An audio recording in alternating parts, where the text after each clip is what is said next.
All right, I'm going to start the meeting. I call it to order. This is the Corporate Services Committee meeting, 7th meeting of the committee. I'm going to start by reading a statement. The City of London is committed to making every effort to provide alternative formats and communication supports for council, standing and advisory committee meetings and information upon request. To make a request for any city service, please contact accessibility@london.ca or 519-661-2489, extension 2425. I will look for any disclosures of pecuniary interest from committee members. Seeing none, I will move on to the consent items. Of the consent items, I am aware of a couple of items that we would deal with separately. The advisory committee interim report, which is 2.6. The I believe the harassment and discrimination third-party review, which is 2.10. And does anybody else want anything else dealt with separately from the consent items? I didn't say 2.1, but we can add that if you like. No? Okay. Just use your microphone and let me know which ones you'd like to deal with separately.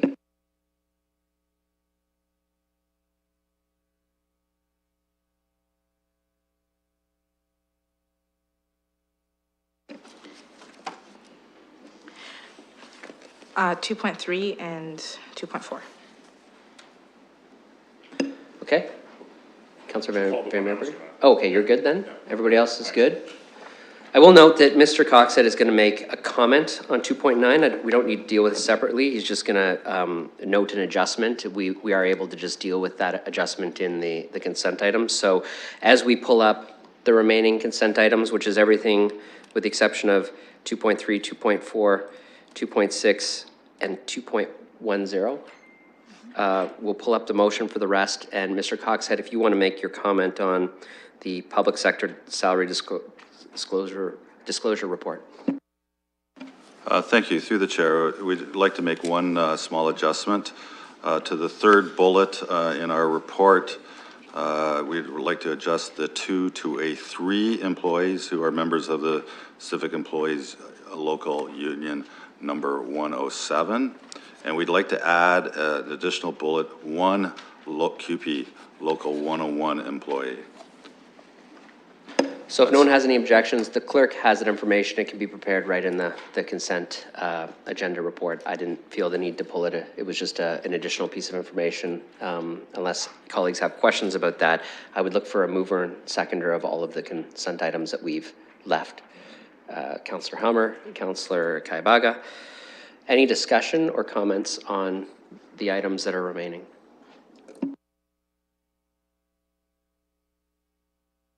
No, then I'll just mention one thing, and that's there's certainly a lot of good stuff in here. Probably the most significant of which was the work on the municipal election. I mean, there's lots of good work in here, but I know that was a big event, a new undertaking, and I think the clerk provided an excellent, very thorough report on how that went, kind of the learnings, what went well, the procedures they followed in the development of the election and the results of that. So certainly thank you for that work. And I know you'll probably be on the speaker circuit tour of other municipalities now, telling them everything that you've learned. So I did want to highlight that. There's obviously other great things in the agenda, but I know that was a significant piece of work that was new, and council had directed against her advice to proceed with that. So thank you for executing it very well. With that, we'll open the vote.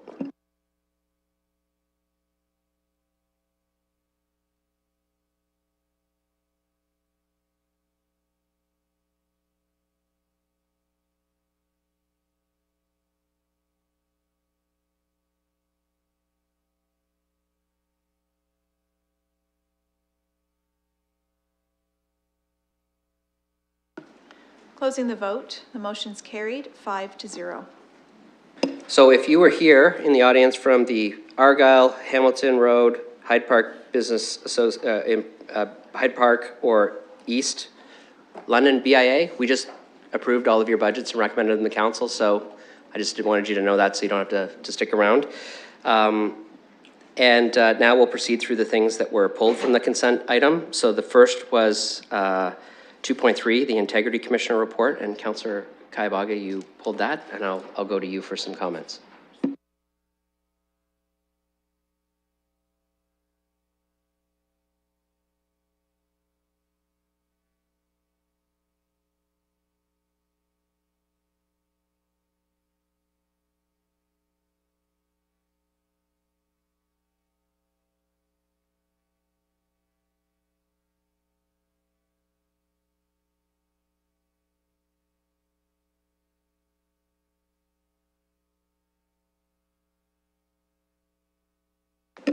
Thank you. I just had a question on if the Integrity Commissioner is here today, or no? The Integrity Commissioner is here today, present, or? No, I don't believe the Integrity Commissioner is Is the present. clerk gonna be- The clerk is here, and the clerk or Mr. Card can answer questions on this particular report if you have them. Okay. And the recommendations that they're making, is it for starting March 1st? And I just had questions on basically if they can explain to us what this really is. Could you just give an overview about what we are deciding in this report on the Integrity Commissioner for Councillor Kaibaga? Thank you, Mr. Chair.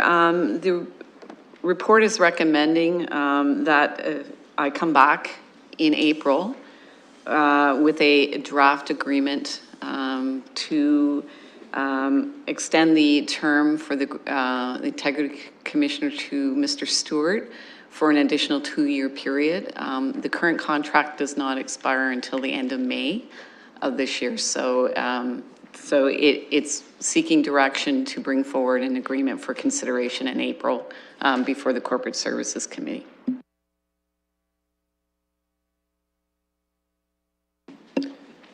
Do you have further questions on this?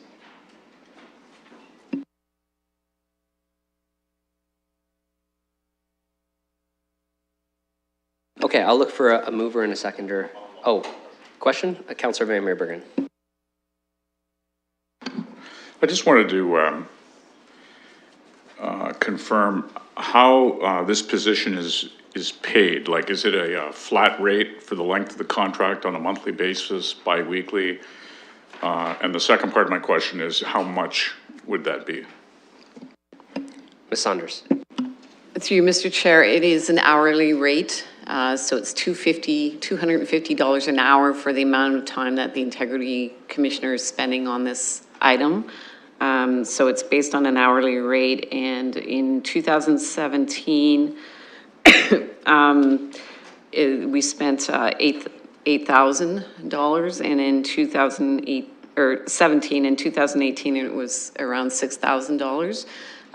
The Integrity Commissioner bills us for the hourly rate based on any items that he's dealing with for the City of London. Okay, thank you for that. So it's strictly on a, for lack of a better word, per project basis. Okay, thank you. Thank you. Other questions on this? I'll apologize for probably causing some of those fees. I have engaged with the Integrity Commissioner a few times. It's great service to have, and it seems like it's coming in at a reasonable cost. So I'll look for a mover and a seconder for this report. Councillor Helmer, Councillor Hillier, any other discussion? Okay, we'll open the vote on that.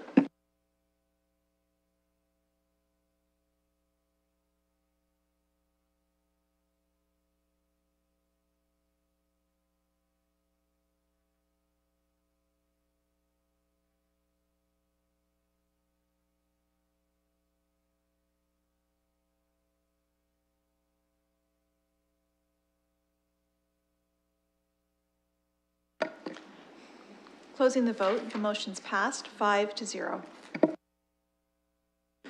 Next is 2.4, the lobbyist registry and closed meeting investigator. This is an information report to be received. Councillor Kaibaga, you asked for this to be pulled, so I'll go to you. Thank you. I just wanted staff to kind of explain what they're recommending, and then we can make comments based on what they're recommending, whether we should recommend otherwise or not. Approve or not approve, sorry. Sure. Well, I can let you know that they're responding to a previous direction of council to bring back information for the committee's consideration, and so that's why it comes back as an information report. So what we have here is the results of that work. I don't know if the clerk or our staff have anything to add, but there's no actual direction other than receive the report unless the committee would like to consider another direction.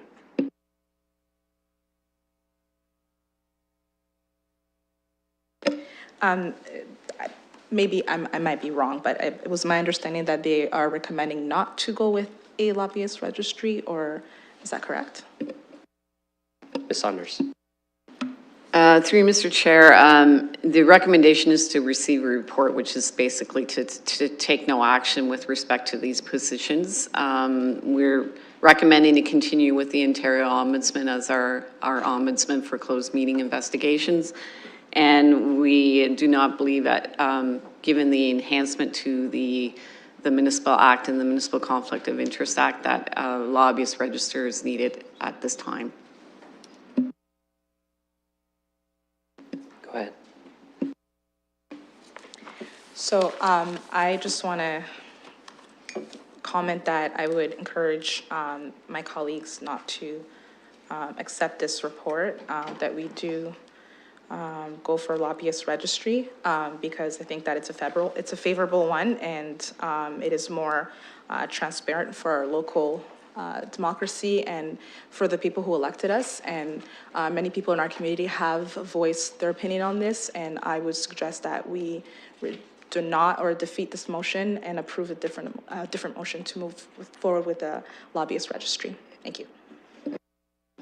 So I'll just comment that there's nothing precluding us from taking a direction in the future by simply receiving a report, because the report is only recommending the status quo.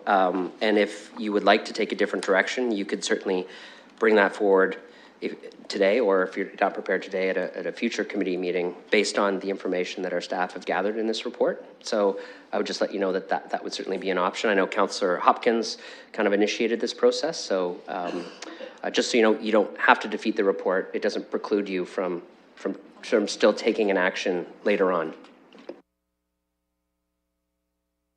Yes, we're receiving the information today that the clerk has gathered. Certainly, they've not suggested we take any actions. That does not preclude municipal council from taking an action in the future, if you'd like to bring something through committee at a future date.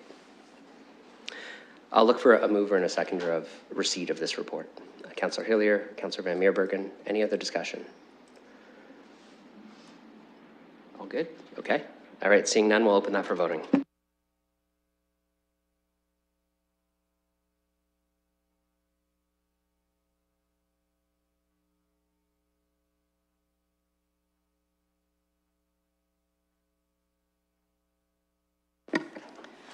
Closing the vote, the motion's passed 5-0. The next item is the Advisory Committee interim report on page 121. I will note there's an item on the added agenda from one of our colleagues, Councillor Van Holst, who is here today. I think I'd like to start to see if the committee has any questions or comments on the report itself, and then I would obviously give our Councillor Van Holst an opportunity to comment on his letter, but I'll go to the committee first to see if you have any thoughts, questions of our staff, or anything on the main report. Okay, seeing nothing from the committee. Councillor Van Holst, I assume you want to be on the speakers list on this one, since you wrote a letter. Maybe you can share with the committee what your thoughts are.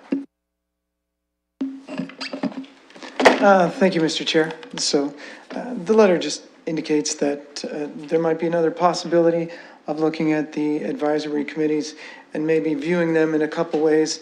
One, an expert advisory panel. I know that we have many individuals in the community who are experts in various fields and would be happy to give back to the community by providing that expertise at free of charge, essentially, for us. And that would be one type of committee that we could make use of. And then the other type is more of a public input panel where we're looking for a focus group essentially of community members and advocates that are concerned about a particular issue, and that could be a different type of committee. And any of these committees could be standing committees that meet regularly, or we could just assemble them for one particular issue or not. So there were just some thoughts and some observations when we get to finally making some decisions on how to approach the advisory committees. So thank you. Thank you. Any other speakers? Councillor Helmer. Thank you. Through the chair to our staff, there's a reference about responding in a separate report to the recommendations from the Diverse Voices for Change. And there's a note in the report that says, several of these recommendations that came up from the meeting last year are very well aligned with what we had already from the Diverse Voices for Change. So I wonder if the clerk or some other member of civic administration could just respond about the timing of that and how that's going to be related to the recruitment of people for the next round, because I'm concerned that we're running out of time. Clerk Saunders. Through Mr. Chair, I will be bringing that report forward in April.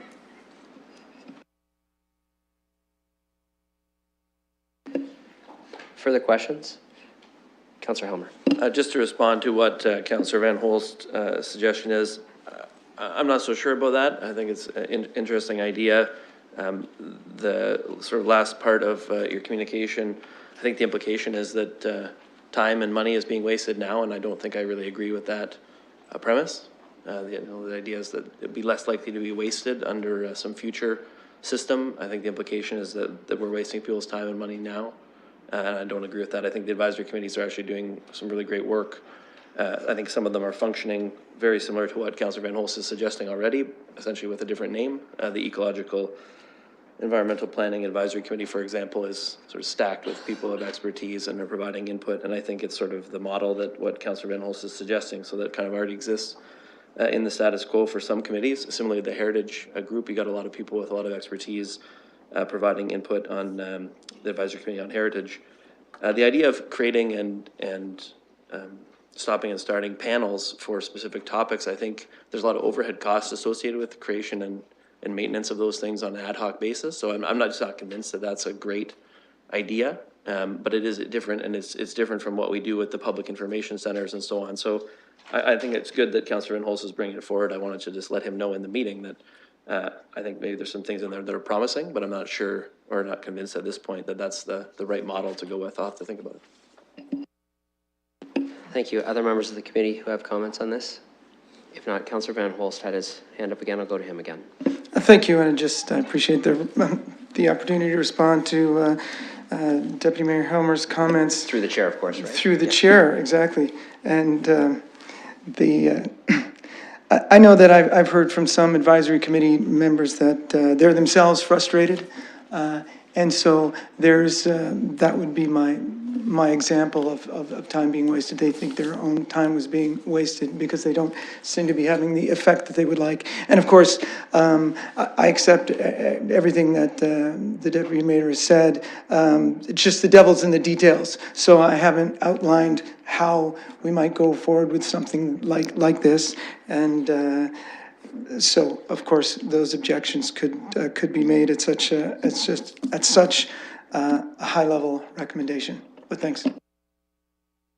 If there's no other comments from committee, I actually, with the knowledge of the committee from the chair, I want to ask a question of the clerk. I wonder if you can we received some correspondence from a couple of committee members as well, and I think there's some value in if you can outline kind of the steps that are coming ahead and where we are in the engagement process and how existing committee members might be able to participate in what the next steps are in the process of advisory committee review. Through you, Mr. Chair, the purpose of this report was to address the direction from council about appointing for another 2 years and to go through a recruitment process for a 2-year appointment to the advisory committees.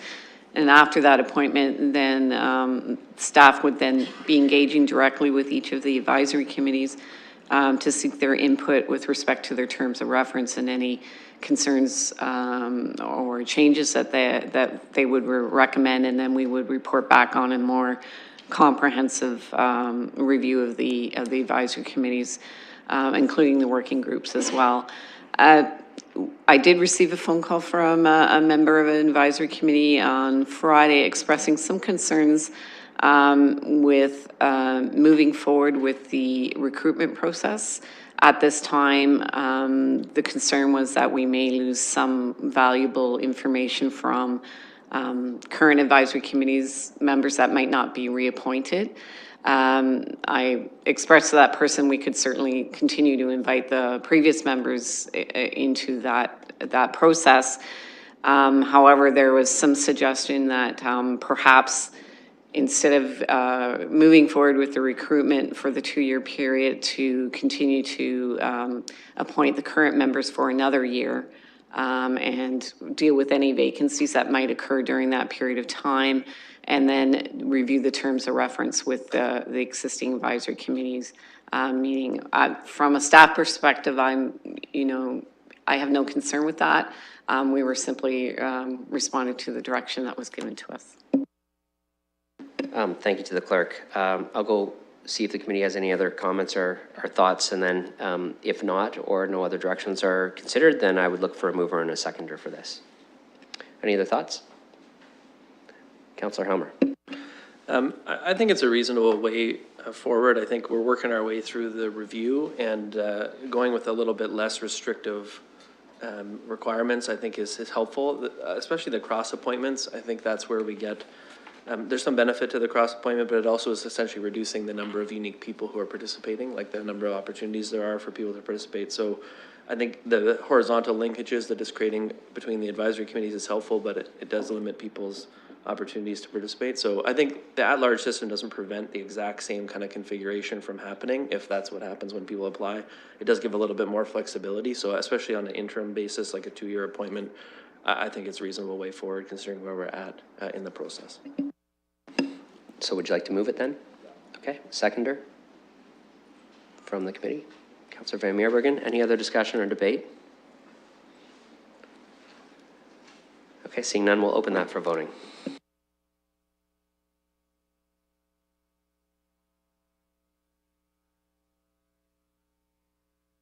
Just so you know, if you see it on the screen, this includes the receipt of Councillor Van Holst's communication as well from the added agenda.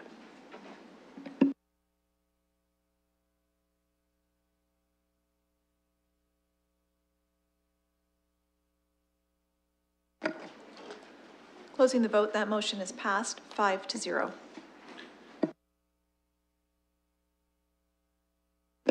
Next is 2.10, update number 3 on harassment and discrimination and third-party review,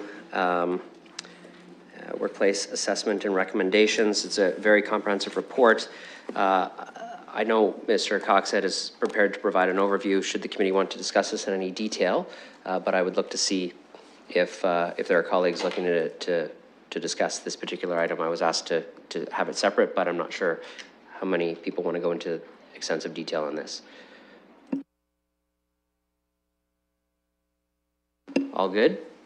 Okay, then I don't think we probably need you, Mr. Coxhead, for the overview. If there's no discussion, I'll look for a mover and a seconder.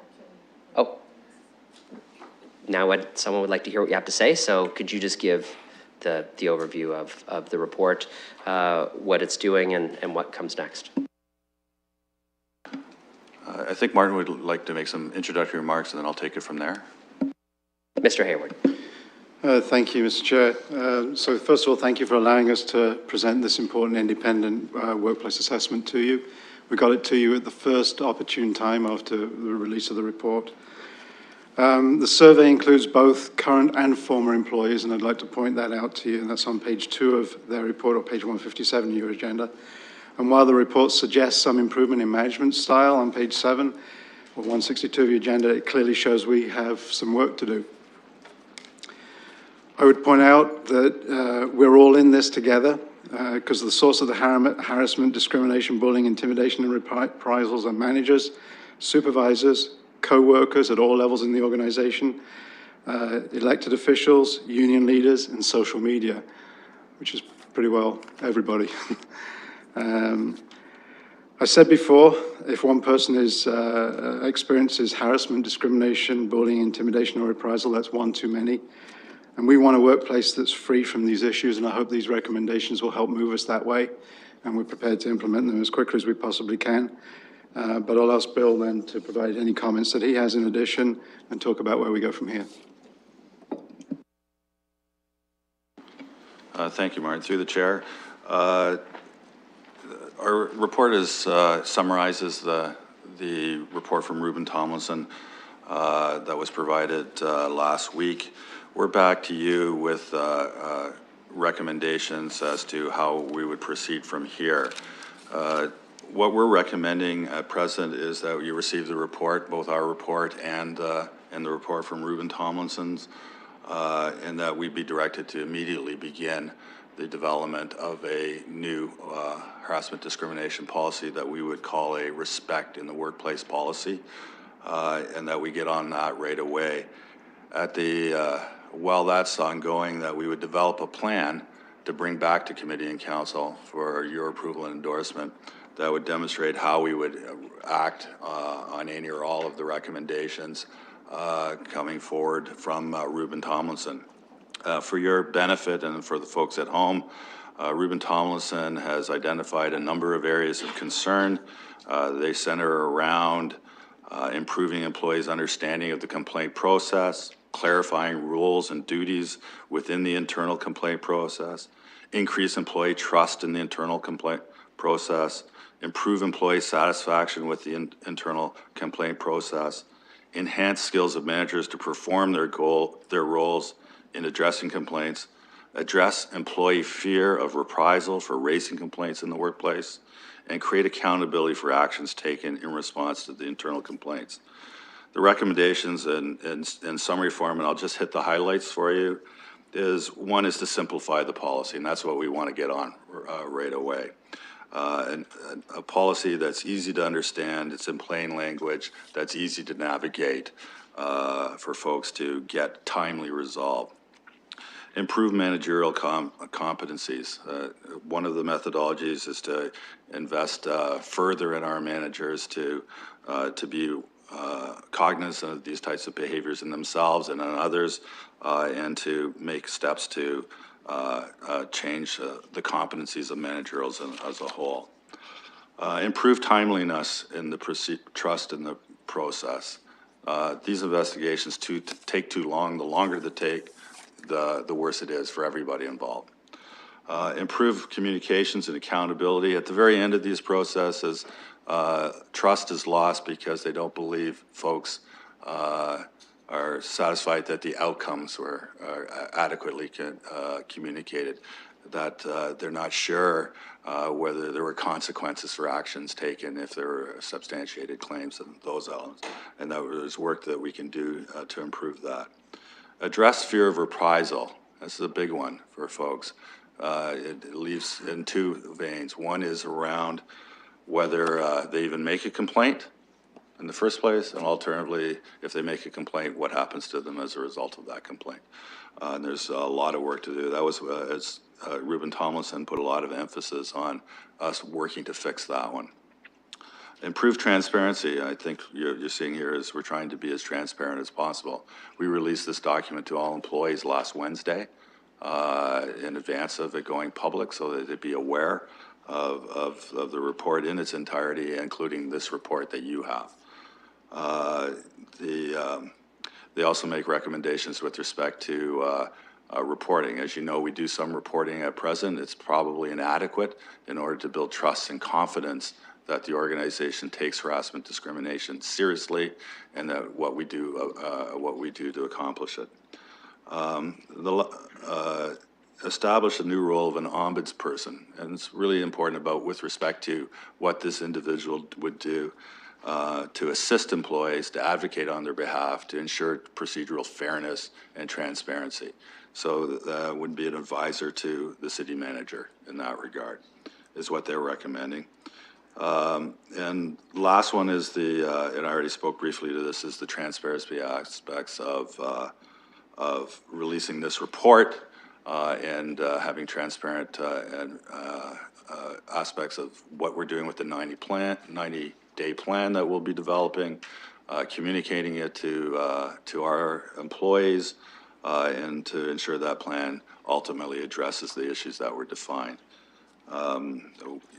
We believe Ruben Tomlins is an expert in this area. They've given us practical steps, as they've described them, to move forward from here, and it's our desire to do that for all those involved. Questions? Councillor Van Meerbergen. Thank you for that overview. My question is, with the results that were obtained by this third party, are those results more or less equivalent to what we may see from other cities in Canada, larger cities, more or less in the same bracket as we are? Are they better? Are they worse? Do we have any feel for that at all at this time? We didn't do that comparison. I don't believe they did either. As the city managers indicated, it really doesn't matter what the results are in other municipalities. It's what's happening here that counts, and what we do to address it. Right, no, I concur with that for sure, but I think it's also useful to know where we kind of fit in with the overall landscape. So that's why I asked the question, but thank you. Other questions? Councillor Helmer. Not really a question, so, yeah, just comment. So I wanted to say, I think the timeliness of the reporting in terms of just sharing the report from Ruben Tomlinson first with the employees and then quickly to committee, I think is really important. I think just laying it all out there, here are the recommendations from this expert firm that we engaged to really take a look at it. And then to immediately get started on some of the pieces, I think is wise, right? Because I think, as Mr. Coxhead has mentioned, you know, building support for the changes and showing that things are going to change, I think is important. And so even at the very initial reporting out with the report, I think there's a lot in here that needs to be digested. I personally have to reflect on it and think about it for a while. And I think we have to work through what the other changes are going to be. But I think establishing some expectation around how quickly the reports will be coming back, right? Saying, listen, it's going to be within 3 months. We're going to deal with these other recommendations. Here's what they all are, so that people can start thinking about them themselves, about what they think is important, what they agree with and can support, and if they think there are gaps in what's being recommended, that they have time to essentially raise those concerns and bring them forward at the same time. So I think when we first engaged in this process, that was a significant undertaking by the city responding to a serious problem. And I think this is a good step along what is a long process. I think when you think back to when we started, I know it may seem like it's gone quickly, but it really has been a while of, you know, it takes a while for Ruben Tomlinson to do the work and to report out. I think it's going about as fast as it can, considering that it needs to be done well. And I think providing these interim reports along the way is really helpful in terms of everyone knowing what's happening and being able to follow along with the process. I'm going to have to, you know, think about the contents of the report. There's some things in there that are quite concerning. You know, when you see the number of people who said they experienced one of these things like harassment or intimidation or bullying and then had not reported. You know, this is quite a substantial number of people. And, you know, I think that shows why we need to look at some of the processes and make them something that people want to use and that they believe will work. And I think those issues around a fear of reprisal is part of the reason why people are not reporting, right? So I think Mr. Cox spoke really well to it. I think we're going in the right direction. I'm glad that it's happening essentially as fast as it can happen. And I think providing this transparency in terms of the recommendations is really key in terms of building the trust for the changes that will be coming in the future. Thank you for that. Councillor Van Holst. Thank you, and through the chair, my comments to staff are that having been through a time working in a school where we changed the culture from a negative to positive one, we realized that language was a big key to that. And so I'm very pleased that even the name of our policy is setting the right course for us. Respect in the workplace policy gives us a vision of where to go. So this is absolutely possible, and I look forward to the changes. Thank you. Any other comments? I'll look for a mover and a seconder for the recommendation and the receipt of the report. Deputy Mayor Helmer, I missed who was second. Councillor Hillier. Any other discussion? Nope, moved and seconded. We'll open that for voting.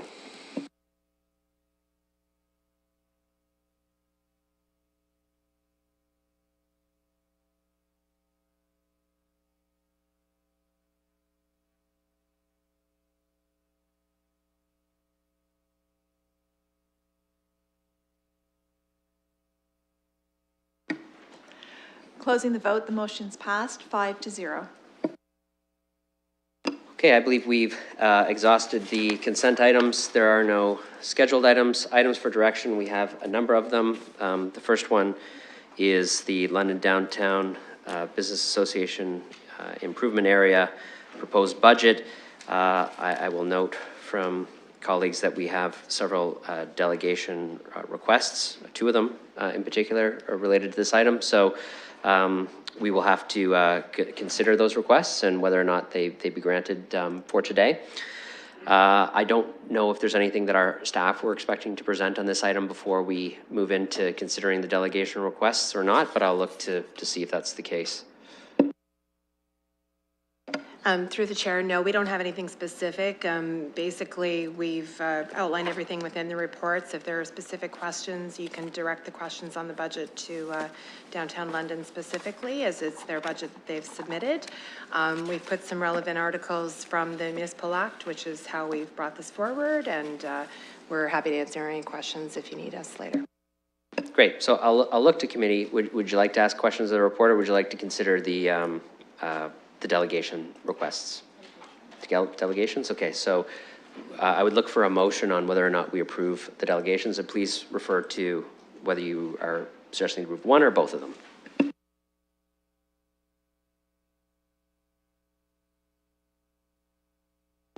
I suggest to approve both of them. Seconder? Okay, so the motion is that we grant delegation status to the two individuals who requested it for today. It would be 5-minute delegations, as we usually do. That's moved by Councillor Kayabaga, seconded by Councillor Hillier. Any discussion? Seeing none, okay, we'll open that for a vote.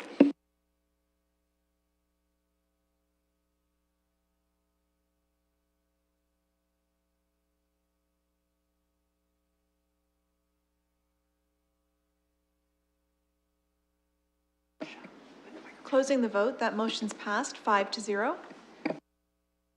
So my understanding is that neither of the delegations have electronic resources, which means we can deal with them in the microphones in the upper deck. If that's not the case and you do have an electronic presentation or a delegation, then you can come down to the main floor. Otherwise, we'll have you go from the top.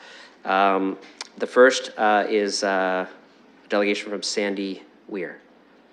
So if you will. Good afternoon. If it's okay, Lisa Ferguson has requested to go first, if that. Oh yeah, sure, that's no problem. So you'll have 5 minutes, and just if you just obviously state your name and then you can proceed with your delegation. My name is Lisa Ferguson from Hangar 9 in London. Chairman Morgan and committee members. First, I would like to thank the Council for the opportunity to speak on behalf of the paying members of the London Downtown Business Association. My main focus today is have you vote to defer the annual budget of the BIA until proper consultation with its paying members have been addressed. The members' position is the Council should not intervene with the board and its membership budgetary decisions. To date, the board of the BIA has agreed to accept to work with well-respected corporate governance specialist Don Bryant, guiding the board in an ad hoc committee to come to a mutual resolution to solve all budgetary and bylaws of the London Downtown Business Association. The two groups are working diligently to come to a mutual resolution to solve all budgetary issues. Please let the ad hoc committee do its job. Therefore, the council should not intervene in this progressive progress. To intervene would be a compromise of the will of the membership. Membership requested that the budget not be put on the agenda at the AGM, as there were serious questions to the proposed spend and the allocations of spending. The board refused. What was presented was a colored bar graph. CEO had informed the board treasurer that budget had been sent to the members, but indeed it had not. The members had not received the budget until 2 days later, until one day prior being submitted to the city treasurer. Transparency, openness, and communication not evident. As Councillor Helmer and Councillor Kayabaga were witness to the frustration and the lack of consultation by the BAA and its members. That is an added reason why the annual budget was voted down. Council are not and should not be the LBDA adjudicators. Council needs to step aside and allow the members of the London Downtown Business Association, who work very hard to pay into the BIA, allow us to fix our own issues. The BIA is a member-driven organization. Operating funds are collected and paid by its members. Therefore, to have a clear, forensically audited budget presented to us is not an unreasonable request. As you know, the members are all part of the business community and can understand a proper line detailed budget. Council must vote to defer this budget and to let the two groups work out their differences and come back to Council in June with a full set of resolutions. Thank you. Thank you very much. We'll move on to Sandy Weir. Sorry.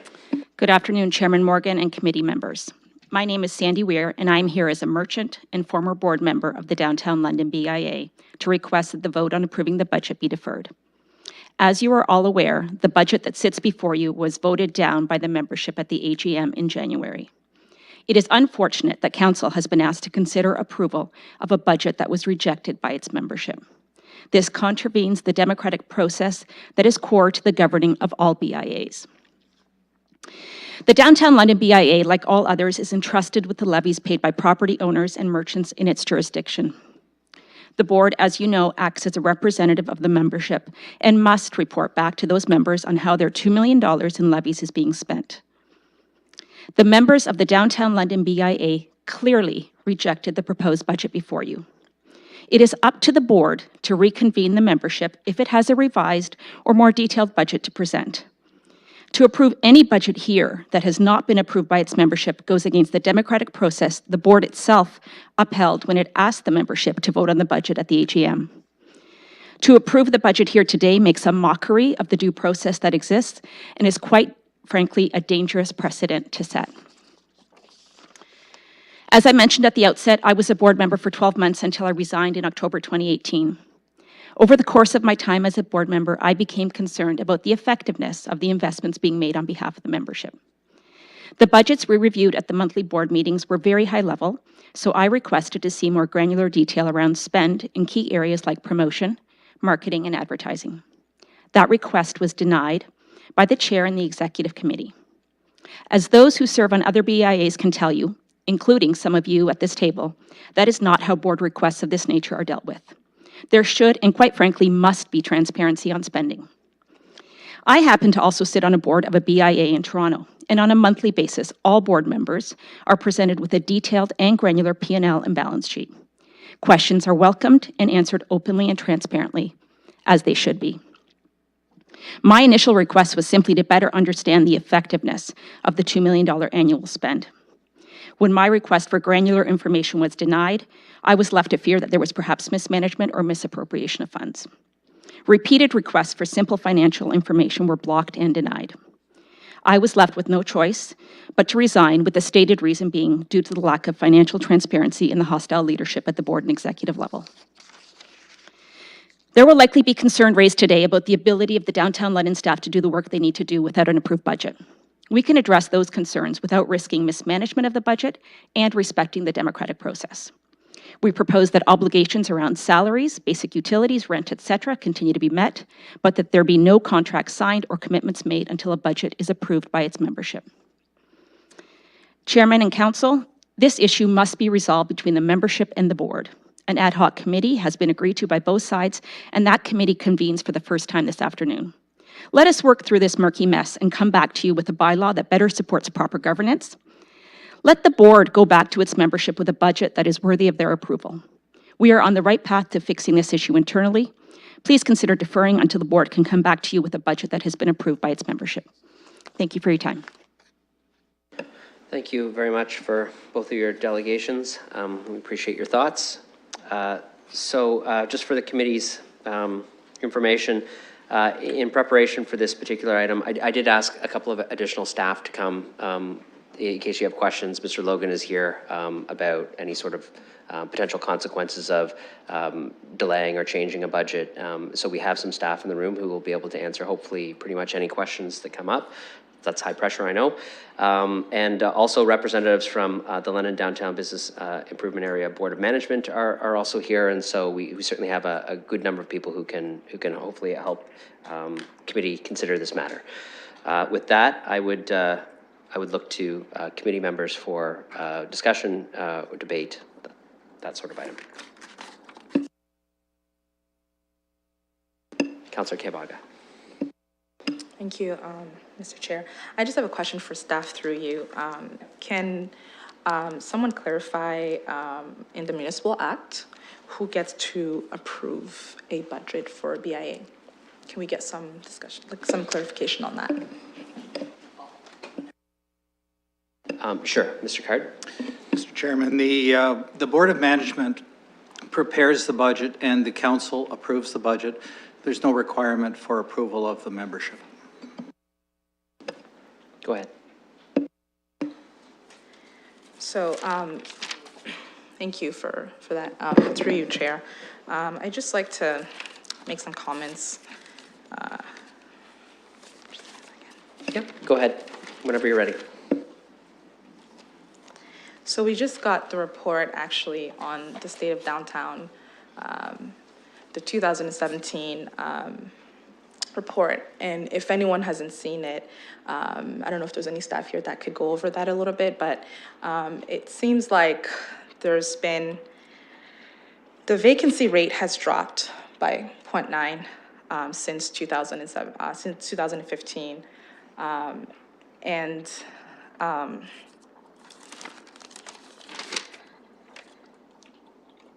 The downtown assessment has doubled in 20 years, reaching about $1.75 billion in 2017. And that to me sounds like a great report for the economic health of our downtown. And when we consider other projects that are ongoing in the core right now, I haven't been able to see some of the concerns that some people have raised on the fact that the downtown BIA is failing. From the reports, from what we've seen, it's actually improving and it is doing better for our downtown. And the fact that we know that members don't get to approve a budget for a board, that's important for me to know. I was there when the motion to receive the budget was defeated. So it was really important for me to understand who gets to approve that, who gets to approve a budget. And since staff has confirmed that council gets to approve a budget, and this budget is the same budget that's been approved for the last 10 years. I'm concerned of why we're willing to risk going backwards. I've received a lot of communications from people who do not support, people who do support.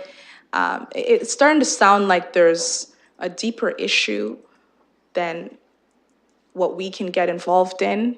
And that's for them to figure out, but it is our mandate to approve a budget. It's in the Municipal Act. And I don't think that, like I said before, I personally do not like to be bullied into doing something. And I told everyone I don't want to receive any more letters, whether it be from the people who are supporting or people who are not supporting.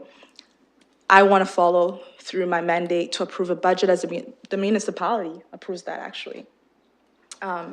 So I would encourage councillors to do their job, and their job is to approve this budget and to continue to support, if they need support, to sort out the issues that they have, but it's not for the members to decide whether a budget gets approved or not. And we have a report here. The report was released, and it shows that, in my opinion, it shows that things are going well and things are moving forward. I don't see why we have to stop that work right now. And it's to the detriment of many businesses. It's like asking the city to decide on, whether or not the City of London's budget gets voted by citizens or not. I ask every councillor to approve this budget and to deal with other issues separately, because it seems like the issues that they're dealing with are separate from approving a budget. And our mandate is to approve this budget. So I hope that we do the right thing. Thank you. I'll look to other committee members for a discussion. I do have a number of our council colleagues who are guests who would like to be on the speakers list. I just wanted to check with the committee. I can certainly come back to the committee. Okay, Councillor Squire. Thank you very much, Mr. Chair. The reason I'm here today is not to pick sides in this debate, and indeed that's not what council should be doing. And I have to say it's really unfortunate that something like this is being played out in the way it is. And I would suggest to everyone present, whatever position they hold with the downtown BIA, that this is not in the best interest of your organization to be dealing with this in this manner. And the work you're doing moving forward, I hope will be positive work to solve whatever issues you might have, and those are issues that I don't think council should be delving into or trying to solve. That being said, we do have a responsibility as council to decide whether we'll approve the budget, and I will slightly disagree with my colleague. We are not mandated that we must approve any budget that comes to us. As a council, it's our jurisdiction to review it and decide if indeed we will approve it. It's quite correct that the budget does not have to be approved by the members. And I understand that. It has to be presented to the board members for discussion. So what I'd like to get answers to, and quite frankly, I'm no longer going to rely on people who are at the meeting telling me what happened at the meeting. That happened at the last council meeting, and I didn't believe it was accurate. So this would probably be for a member of the board, if it's for anyone, and that's who I think should be answering these issues. I want to understand, was the membership given a copy of the budget to review before the meeting of the members? I want to know if that happened. If that didn't happen, was there then some kind of a vote, and what was it on? Because I can tell you this, if the members were not given a copy of the budget before the meeting, how could there have been a discussion of a budget at a meeting when they weren't presented with? So I'm hoping there's someone here who will give me a direct answer on that particular issue, because that would concern me. If there was no budget presented at the meeting for discussion, I would like to know that. The other thing I'd like to know is I would like a copy of the proper minutes of that meeting. I don't want people telling me, with all due respect, well, this is what I interpret happened at the meeting. This is what happened at the meeting, because frankly, I want to see it on paper. So I can tell you, I have huge concerns if the budget was not presented beforehand to the membership, if the membership did not have it in hand for the discussion that is required, and if it was provided afterwards, that's a huge concern to me. And so I'd like some straight answers, I guess, and I don't know if someone can provide them to me. And I hope staff did their due diligence to make sure that those requirements were met, that there was a discussion of the budget, because that is your responsibility, our staff, to make sure the requirements of the bylaw and the municipal act were met. So I don't know if anyone can help me with this, but whether I have to go out and get it myself, but I'd love to hear. So there were a couple questions there. Maybe I'll go to our staff on the second question. Councillor Squire asked that I presume the answer is yes, we followed all the requirements of the Municipal Act in the recommendation of this budget, but I'll just get confirmation from the Treasurer on that. Yes, thank you through the chair. We have copies of the Board of Management minutes that show the 2019 draft budget was there and that the motion to accept it was provided by the board. So we have that, and then we also have copies of the AGM meeting that provides the relevant information that does show it was voted down by the membership, and we were provided of copies of the documentation that was provided and shown at the meeting. I can't speak to exactly offhand how early it was provided, but we do have that documentation.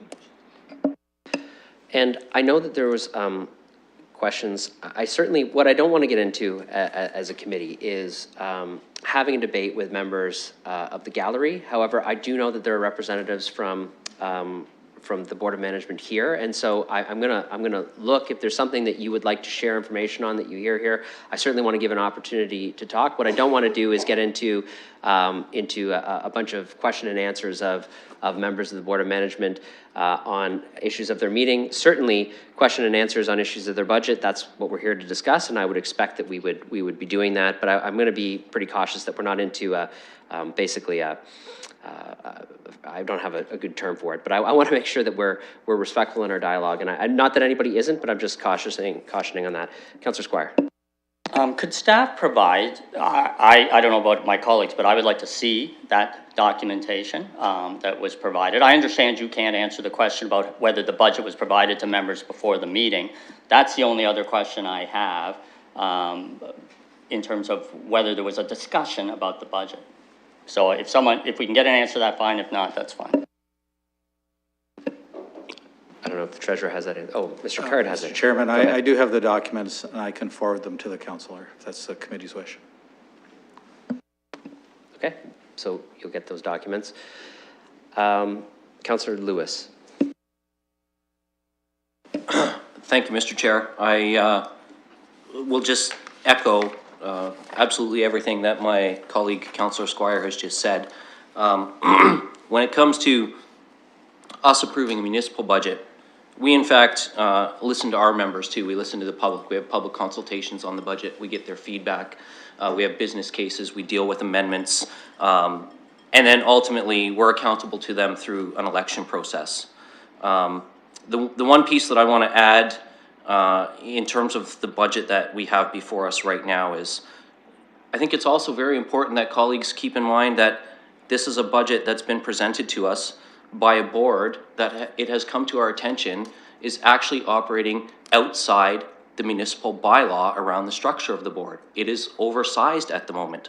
So we have a board that, although we accepted, the previous council accepted that board, it has come to this council's attention that that board is actually larger than it's supposed to be under the current municipal bylaw. So because an error happened in the past does not mean that we continue to empower that error going forward. We've actually sent the board list that was submitted by the LDBA back to them and asked for it to come back to us in accordance with the municipal bylaw.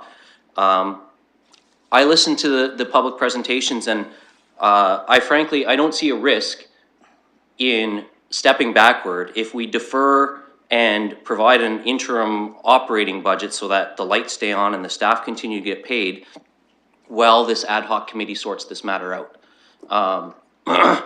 Frankly, they're asking for us to let them solve their matters internally. I think they deserve the chance to do that. I think, you know, as democratically elected members of this council, we should respect the democratic process of that membership. Certainly on the Argyle BIA, we consult with our members on the budget. That budget was passed today because the members supported what the board had presented to them. I think it's important that we have that same sort of standard for all of our BIAs, that the membership let the board know if the membership doesn't support the board's budget, the board should review that budget, amend it, get the membership's approval, and then bring it to us. It's our job to approve a good budget that is supported by the levy-paying members of those BIAs. So that's where I stand on this, and I think a deferral makes a lot of sense given the circumstances around this situation. Councillor Hillier. One of the questions I'd like to know is the budget that was given to the membership. Was it a detailed budget or just a general overview with headings but not the specifics included? And judging by the weight of the emails that all of us have received on both sides of this question, I'm wondering if we're just going to make this a lot harder for the board as a whole if we go through with this. If we not defer this, they're having a meeting this afternoon to decide this, and we're going to vote on it now and put a monkey in the wrench. I can't see an issue of deferring this for 2 weeks. I really can't. I don't know if you were looking for an answer to the question or if you're just making a statement. The first, do we know if it was an overview budget or a detailed budget that was presented? That's Councillor Hillier's question.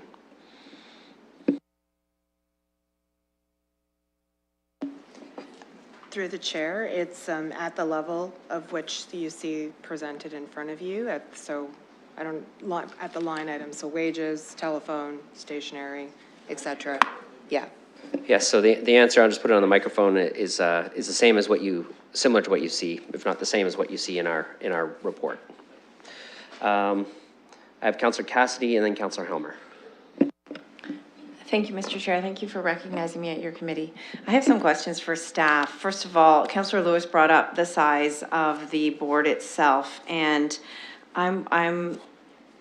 you know, these names came to us through our staff. Our staff know the terms of reference for the boards and the commissions that we oversee. So I'm wondering through you to staff, is there a concern about the size of the board? Where did this 9 and this 12 conflict come in, and are they in some kind of violation of the Municipal Act or the bylaw or anything by presenting that number of board members for our consideration? I think Mr. Card answered this question last time it came up at a meeting, so maybe I'll go to him. Thank you, Mr. Chairman. The bylaw says 9. I believe that 13 members were appointed by council 4 years ago. And is there any jeopardy as a result of that? That is something that I think would better be discussed in camera, Mr. Chairman. Councillor Cassidy. Thank you. You know, and I will probably be, if that doesn't get answered today, I will definitely be asking that question at council next week. So I just want that noted. How much interaction, how much direct involvement do our staff have with the LDBA when preparing a document or working on their budget? I would just like to know how closely we work with the LDBA board on that. I'll go to, there's some discussion on who's going to answer this. So I'll start with the treasurer and you can pass it off if you need to. Through the chair. So we receive the information that they provide to us, and then we do meet with all of the BIAs to have further discussions and to provide a little bit more clarity on the rationale for changes and things like that. So there is a little bit of question and answer to see if Mr. Dunbar has anything else to add.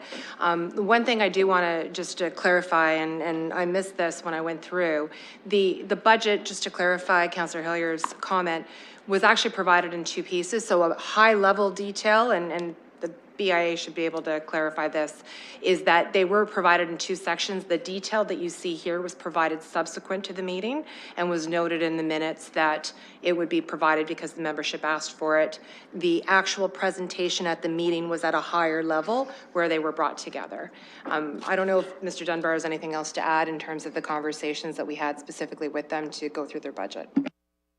Mr. Dunbar. Yeah, as we do with all the BAAs, we don't work with the BIA prior to them. We receive basically what you have in the report, and the process of our discussion is basically to provide the notes that are in the report saying this is a variance from last year, this is a variance for next year's budget. The notes that are in that report, that's basically what we come down to. We just make sure that basically that the numbers add up and that there's some consistency from one BIA to the others so that they're all presented so that they're more meaningful for you. Two more questions, if that's okay. Yep. Thank you, Mr. Chair. So one member of the public mentioned that we could possibly pay employees and make sure the lights stay on, but that council should, or committee and then council next week should defer this budget for now. Is that doable? Like, if we defer the budget, do they have enough money to meet their financial obligations until such unknown time as a budget is passed? Or would we have to dole out some arbitrary number, decide, like, I just want to know if that is even a possibility for council to approve. Okay, so this is the question I thought might come up. So I know we have the treasurer who can comment on capacity. We have Mr. Logan here who can also comment on the fact that there are obviously tax bills that go out related to the levy. And maybe I'll go to Ms. Barbone and then Mr. Logan, or anybody that the treasurer wants to throw it off to. Thank you, through the chair. So based on the Municipal Act and what's in our report on page 205, it does say that the board will submit it to the city and the municipality may approve it in part or in whole. So it would be up to council if they wish to defer or to have enough there to keep the lights on. That would be initial, and then the remaining of the budget would need to be approved at some point to be able to add that. And I'll turn it over to Mr. Logan to speak to the tax levy impact portion of it. Just because I know this is going to probably come back to you, what would be the process if a committee was looking to do that? Would it be direction to staff? Would it be a deferral of this? Like, I just want colleagues to understand what they'd be getting themselves into in that sort of direction. Through the chair, we would need council to provide direction to staff of the portion of the budget that would be approved so that we have that in terms of resolution and we can act accordingly. Thank you. Mr. Logan? The normal process for billing the BIA is to include the entire billing on the final billing that goes out each year, and that is mailed right at the beginning of June. And in order to meet that billing date, we transmit files to the printer in the early part of May. And in order to have all the files ready and the calculations checked, we would be needing BIA rates by April 30th.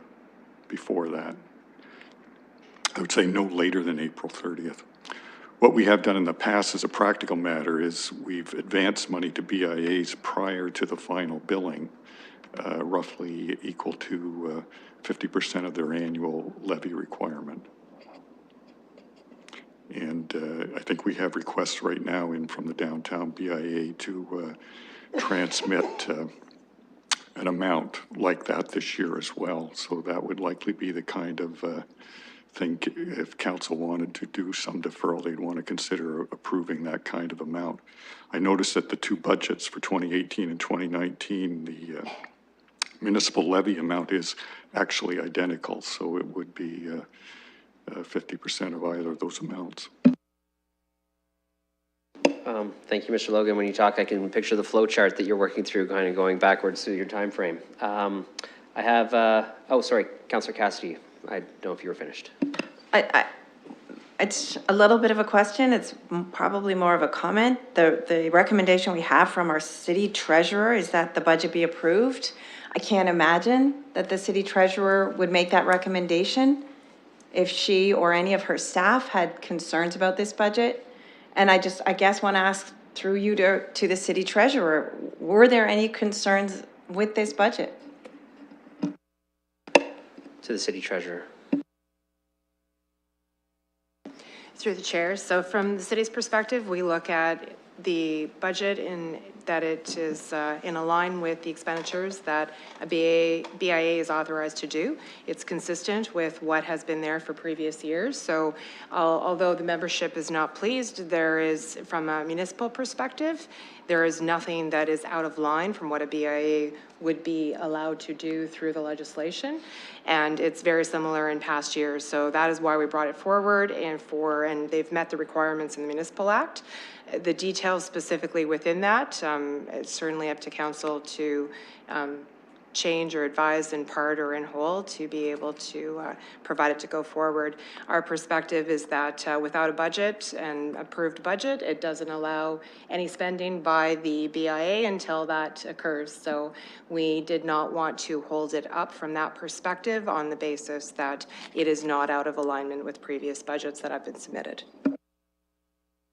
Good. Okay. My list includes Deputy Mayor Helmer, Councillor Kaibaga, Councillor Squire, and then I put myself on the list too. I'm going to encourage colleagues to support the recommendation from the staff and to approve the budget. The reason I say that is there's obviously a disagreement amongst the membership about a variety of things related to the downtown BIA. When we've got a dispute like that going on, maintaining the status quo is basically what should happen, right? So we have decided to leave the previous board in place. I actually went along with that because of the disagreements about, is this the appropriate number of people? Should we be making new appointments? I was persuaded that deferral was a good idea and the current board stays in place. So the current board is in place and they are, like they have in the past, forwarding us their budget. Their budget is basically the same budget as last year, except they have the downtown additions for Main Street with the Dundas Place manager, which we've already approved at council. Like, we already dealt with that and we already approved that, that there's gonna be a downtown place manager. So really the changes are very minimal between last year.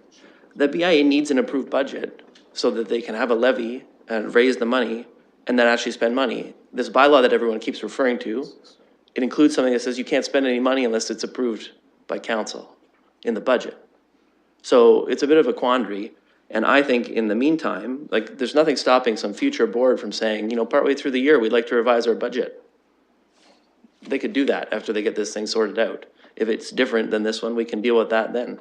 But I think in the meantime, we should be approving this budget so that they, like all these other BIAs who just submitted their budgets and were approved with very little discussion, can get on with the work that they need to do as the BIA.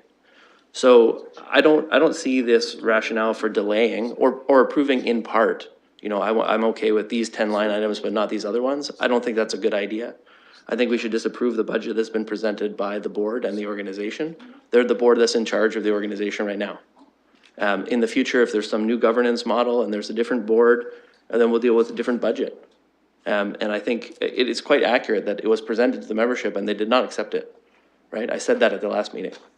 That's not what's required. What's required is that the board sends it on to city council for consideration. So they've done that. I mean, they're doing their job. I think we need to look at the budget on its merits. I voted for this budget last year. I haven't heard anything that's gonna make me change my mind about voting for it this year. It's basically the same budget. I think the BIA is doing great work downtown. They get great value for the money that they're spending. And I think that their board is doing a great job, in addition to the staff who work very hard downtown. So, there's a dispute amongst the members. That has to be resolved through the work of this committee. I think that there's prospect for that happening. In the meantime, from a financial perspective, the status quo has got to continue. Councillor Kebaga. Thank you. Through you, Chair, I just wanted to kind of touch back on what my colleague, Councillor Cassidy said. It's a question. I'm curious to know, because we're talking about a board that was illegal, but there are some bylaws that they go by, and they have a local bylaw. The BIA has a local bylaw. I'm interested to know who drafted that. I believe the BIA would have drafted their own internal bylaws, but I'll have our staff confirm that. We have a municipal bylaw that authorizes the BIA.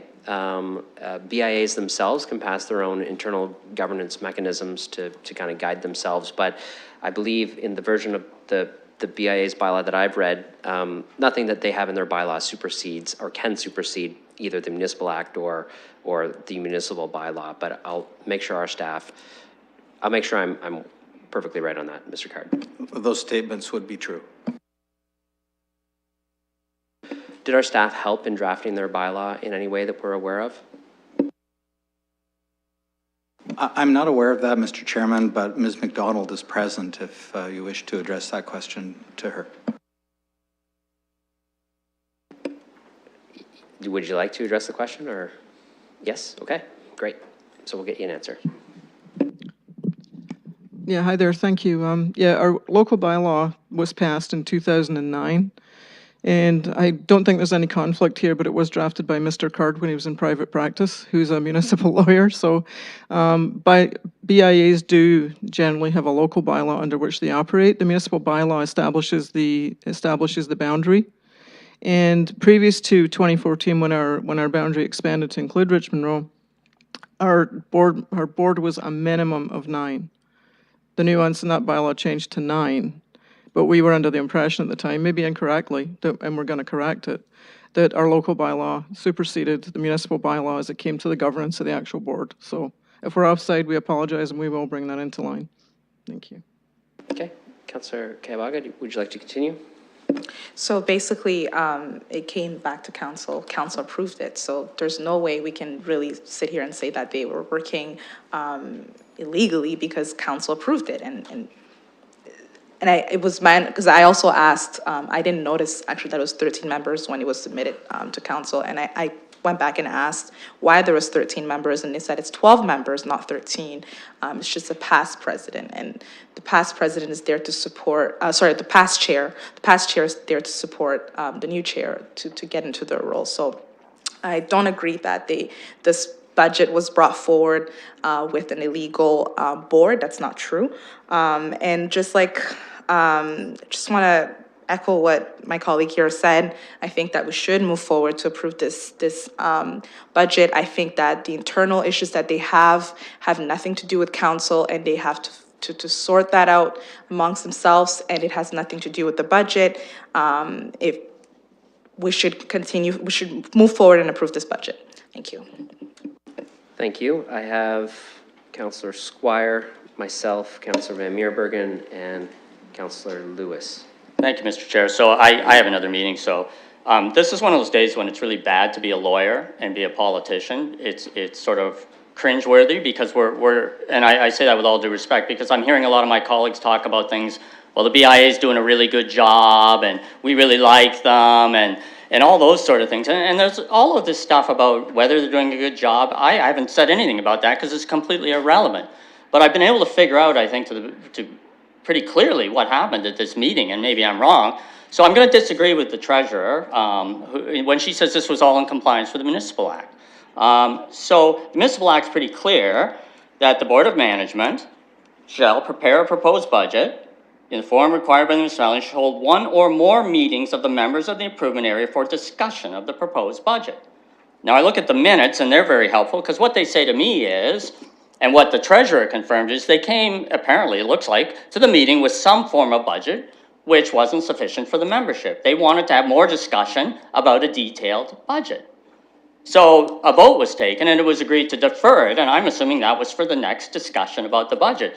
So with all due respect to the board, your very simple solution to the problem would have been provide the members with a detailed budget, schedule another meeting, have a discussion of the budget, and then whether they like it or not, bring it here for approval, and then they could say, yes, we complied with the Municipal Act by having the discussion about the budget. The members hated it, but we're still bringing it to you. And you know what I would say? Well, I'm going to approve it because the members don't have to vote for it. So I hate the position that I've been put on, and I'm sorry, but I'm going to hold the board of the downtown BIA, I'm going to hold you responsible to follow the rules that you're supposed to follow. So I'm not going to approve your budget when it comes to council. And I'm not going to make speeches about how much I like or don't like people, or whether I think you're doing a good job. Let's assume I love your budget and I think you're doing the best job in the world. All I'm asking you to do is follow your rules and show respect for your members by following the rules. So that's where I am, and I unfortunately have to leave, Mr. Chair, but I think it's crystal clear what has to happen. Councillor Morgan. Yes, thank you, Vice Chair. For me, okay, so there's a couple of things that have come up in the debate that I want to comment on. First, the size of the board. And I just want to be clear because I don't think we need to debate this anymore because it really isn't relevant to the debate of the budget. And that is, the size of the board was larger than it should have been. That's actually on both the BIA and Municipal Council who approved that board. Now, during the last meeting of debates, I became aware that the bylaw was different from the size of the board. I raised it, and Municipal Council did the very right and responsible thing of deferring their board to ensure once we became aware that we weren't following one of our bylaws, that we moved to bring ourselves into compliance, and the BIA, rightly so, is going to make those adjustments. The one thing I want to be clear about is, this reference back to their own internal bylaws about that's what they were following. I've read the 2009 bylaw, and it doesn't actually specify a size of their board in there from what I've seen. And so there's a situation to correct here, and it's going to be corrected. Is it a problem? Yeah, but it's going to be fixed, and I have every confidence that that is not the issue here. The issue is with the budget, and rightly so. Our staff are recommending the budget because from a municipal act perspective, all of the boxes were ticked off, right? The membership was presented with a budget that they rejected, but the BIA board can bring forward whatever budget through to municipal council that they would like. It is their responsibility to pass on the budget. And so from a technical perspective, yes, they can do what they're doing. From a council perspective, yes, it can be recommended by our staff and we can approve it. So I think the decision before us today, and you've heard the comment, is should we? And if not, what should we do? Should we pass the budget in whole today and hope that the new board, if they have a problem, brings forward a new budget, as Deputy Mayor Helmer has suggested? That's one option. There's also the option of sending it back to our staff and determining the amounts that would be, you know, based to the budget without any sort of new authorization or spending, which seems to be the position that's been suggested by one of the businesses here. Certainly no one is going to support anybody not being able to pay their bills or meet their obligations because a budget wasn't passed. So defeating a budget is not really a great option. Referring that budget back or appointing it in part is a much better option than that. So I think that's the decision we need to make. And for me, I actually give great weight to the membership of organizations, whether they were obligated to approve it or not. They were certainly asked to consider and approve the budget as they have been done in many years in the past. And the answer to that was no. They were not pleased with that particular budget and wanted to do another one. So the very difficult position that I put myself in is, having sat on a BIA, is what would I have done as a board of management? And I probably would have gone back to the membership before bringing the budget forward. Puts me in an awkward spot as a councillor because I know technically our staff are recommending something that meets all the obligations of the acts and our bylaws, but I still have that concern that the membership wasn't supportive. And I'm with Councillor Squire.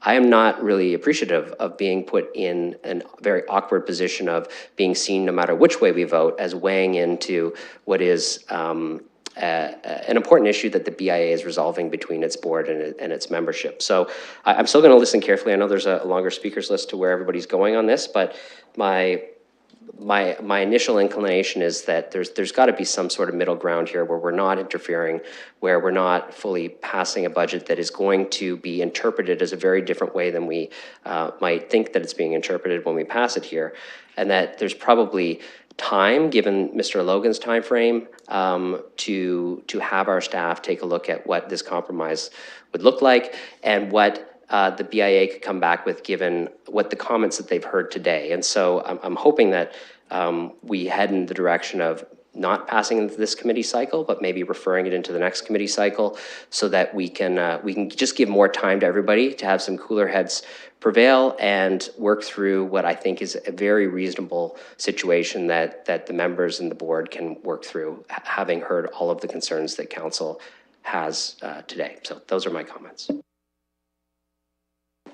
Councillor Van Meebergen. Thank you, Chair. Excuse me. I notice on page 206 of the report, there are some numbers which appear interesting. There's apparently a combined year-end surplus for this organization of $101,158. Is that an accurate number? Go to our treasurer. Through the chair, that is from their audited financial statements that were presented at the annual meeting. Okay, and I also see there's a balance in the operating fund of $703,252. So it strikes me that the issue of, so to speak, keeping the lights on and paying people is somewhat moot if we refer this back, given these numbers that we see here. It's clear that this organization has got some problems within their membership. And I think it's incumbent on us to stand back and let them sort it out. Because I agree with previous speakers, it's not our job to try and sort it out. Let them sort it out. After all, these businesses are the ones that pay the freight. And in good conscience, I certainly can't support a budget when there's this kind of turmoil that we see, active turmoil. So I'm certainly prepared to move a deferral, the timing of which I was thinking 30 days, but I'm open to referring it to the next committee cycle if that is somewhat more effective. I don't know if you're asking me, but you should make the motion yourself, or I know, all I have to go on is Mr. Logan's comments about his timeframes. I don't know if they meet any other timeframes. I don't know if the treasurer has anything that helps the counselor. Then I'll ask Mr. Logan. If we were to defer, to allow this organization to straighten out their issues, and then we come back and vote on something, say 30 days from now, does that leave you enough time? I believe the key date from our perspective would be April 30th. Now, I believe that actually is the day of a Corporate Services Committee meeting. As long as we had a bylaw with a levy amount in place by that time, I think we could handle it. Yes, just for the clerks pulled up this, anything we do has to be approved by council. So the 16th is the Corporate Services Committee, the 23rd is the council meeting in April. That's April, right? Yeah. Okay, so I'll move it in the motion that till April 16th. How's that?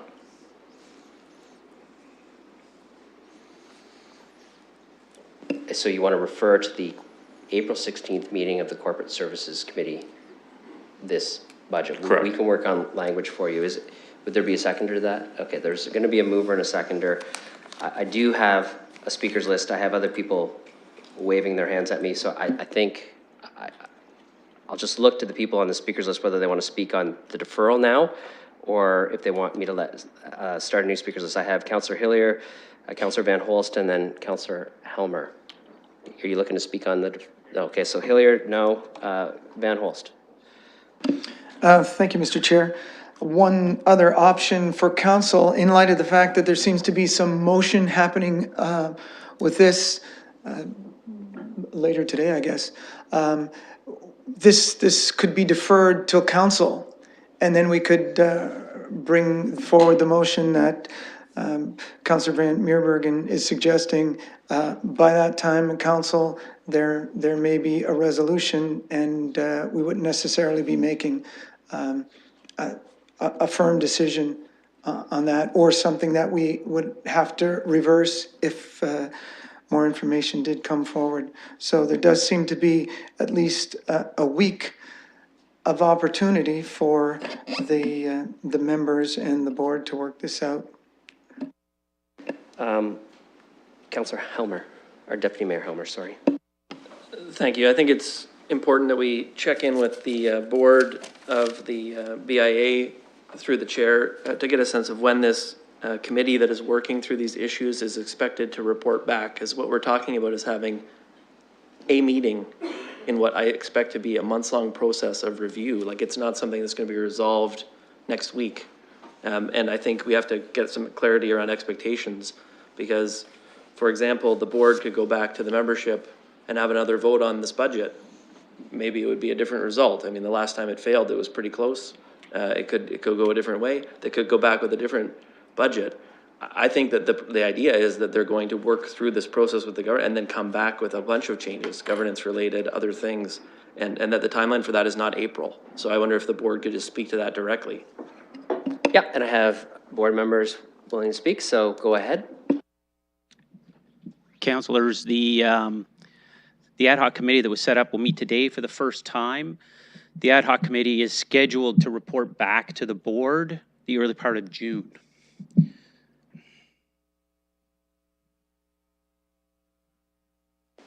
Okay. So I would say don't support the deferral. Nothing is going to happen between now and the 16th of April where they can go to the members or go to this committee and get a result that's going to be some kind of different budget. It's part of the overall thing that's going to be discussed. If it reports back in June that it's too late to do the levy on the final tax bill. I mean, this is not a great situation. We got to maintain the status quo so people can pay the bills and do the work of the BIA in the meantime, right? And that's what we did with the board. We just left the current board members in place. We wait till they report back. I think that was the right thing to do, given all the things that have happened. The right thing to do in this particular case is just approve this budget. and then deal with the reports back and changes that might come forward in June or just after June, when that has been resolved. Cassidy and Lewis are next on the list. Thank you, Mr. Chair. I couldn't agree with Deputy Mayor Helmer more. The disputes in all of the emails that I've received, the disputes have very little to do with the budget. And if there were issues with this budget and its transparency and the spending of this board, then why wasn't the membership up in arms a year ago when the budget is pretty much identical? Before we even heard from the board member in the June meeting where they will have this report back, we're talking about coming back April 16th to corporate services, to council on April 23rd. That gives the board a very small amount of time to organize another meeting of the membership, discuss the budget, iron out all of these differences. How is that for openness and transparency, to have that short amount of time to notify their membership that another meeting on the budget is taking place? I feel like I'm in the twilight zone here. I've never seen this supposed petition that's circulating out in the community that really illustrates how disgruntled the membership is with this board. In my eyes and in my view, it is orchestrated by a very small number of people, and it has thrown this whole process into chaos.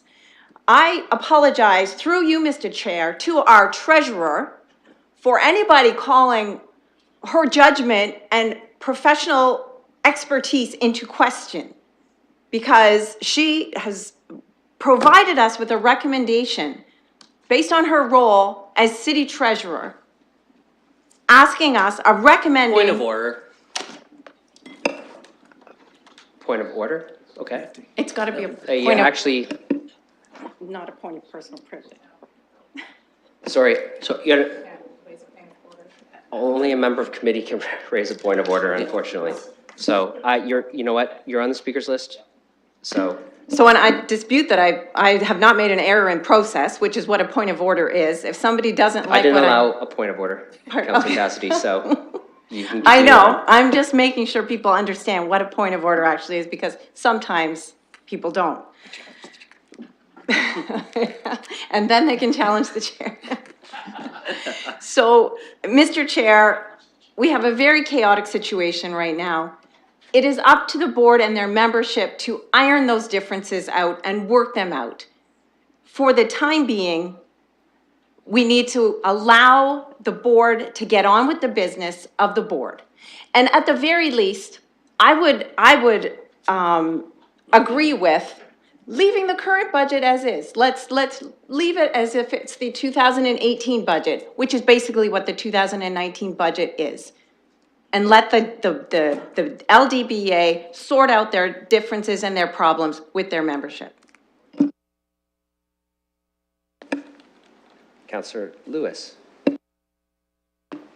Thank you, Mr. Chair, and actually, you're correct, it would have been a point of personal privilege. And I will use my time now to say that I personally take umbrage with the fact that questioning whether or not this budget should go forward is calling the treasurer's professionalism into account, because I don't think it is. I think we all agree, actually, with the points that you made very eloquently, that technically she has done her job very well. This is not a question of whether or not our treasurer has done her job on this with her recommendation. This is a question of the process with the board. This is a question with the membership and their approval of the budget. I think, as usual, you spoke far more eloquently to the budget process than most of us are capable of, Mr. Chair, because that's your area of expertise. I actually agree with Deputy Mayor Helmer and Councillor Cassidy that the timeline of the April 16th turnaround is far too tight and unreasonable, and we just heard that coming back to the board will be coming back to the membership in June. So that, to me, we're putting an unrealistic timeline on this. I also am going to say I disagree that this is the same as last year's budget. And I'll point to one line item very specifically, $60,000 budgeted for a possible move. That certainly was not in the 2018 budget. Whether that is a bone of contention for the membership or not, I don't know, because I'm getting all kinds of, as Councillor Cassidy indicated, emails from both sides of this issue. But I do know that this is up to the board and the membership to sort out. This is not our responsibility to sort out for them. So rather than support a deferral to April 16th, I would just encourage committee members to defeat that deferral, but to consider bringing forward a motion that Mr. Logan alluded to, that we can approve 50% of their levy to be forwarded to them so that they continue operations as is for the moment. Let them sort this out. And when they come back in June through the membership with a board and a budget that's been approved, then we can approve the rest of their budget and go forward from there. But I disagree that this is the same as last year's budget. I pointed out one line item that's pretty significant there. There are other items that have changed, and I don't know which items. I mean, I look at the Main Street sponsorship and the Main Street About Face sponsorship, and those have changed relatively evenly. Is that a point of contention for the membership? Again, I don't know, because the membership apparently didn't really have a discussion on those details. And I think it's incumbent on the board to have the discussion with that membership before they bring a budget before us. And whether the membership supports the next budget or not, I don't know, but I hope I'd see some movement on both sides to find some common ground here and find a way to make this work. So, colleagues, I'd really encourage you to advance, as Mr. Logan had suggested, a portion of their levy to them to continue the day-to-day operations so that the lights stay on, the staff get paid, the basics keep going, and let them sort this out and come back to us with something that's embraced by a wider portion of the membership than what we see here today. Councillor Van Meerbergen, then Councillor Hillier. Yeah, I'm certainly prepared to amend my motion to concur with the fact that April 16th is looking a little bit unreasonable. So if we were to leave that open-ended, just the deferral, and then noting that staff advance up to 50% of their funds as part of the wording, maybe that accomplishes it.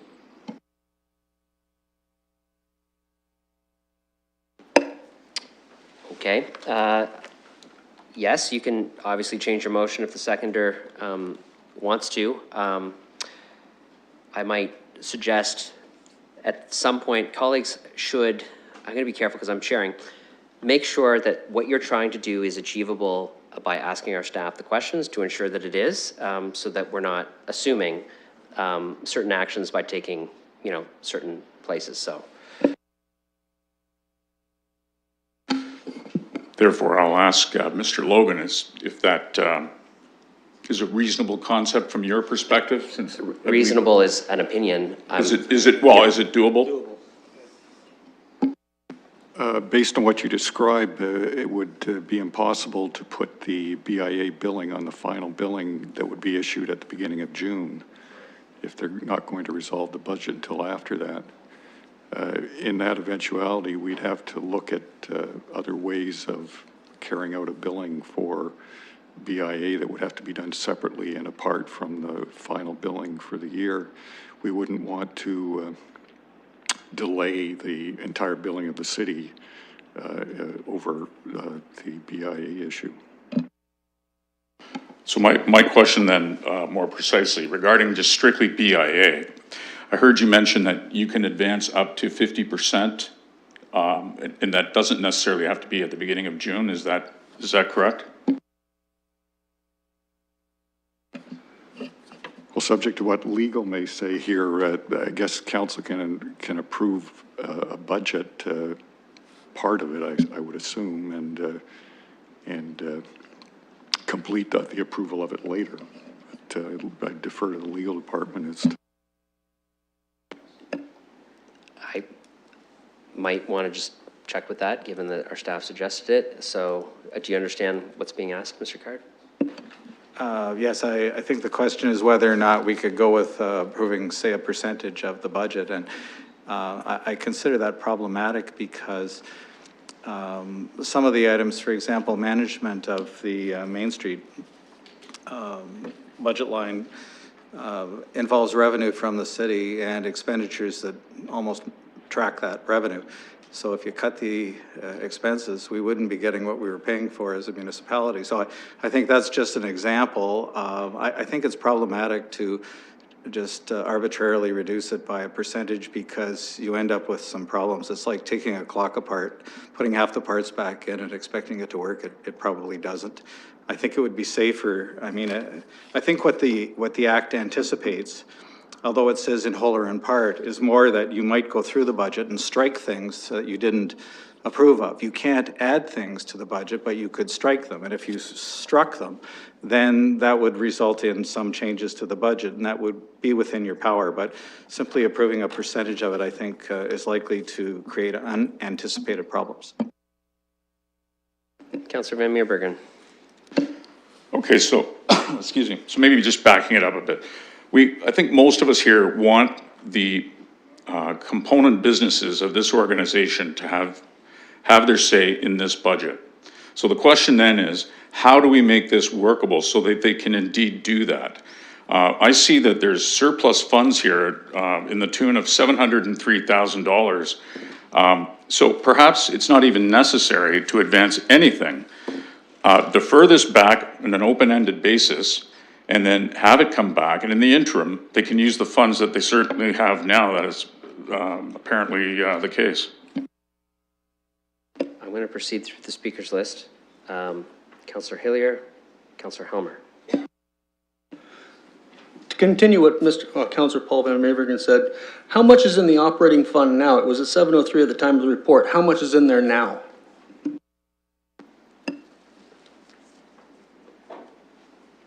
Go ahead. Through the chair, I don't have that balance as of, because the audited financial statements only go to December 31st, but what I would caution you is that's their accumulated surplus. That does not represent the cash that an organization has, just what the accumulation of over time is. So the question, and I don't have this information, would be how much cash does the BIA have on hand to support their operations for the period of time? That I do not have the answer to at this current time.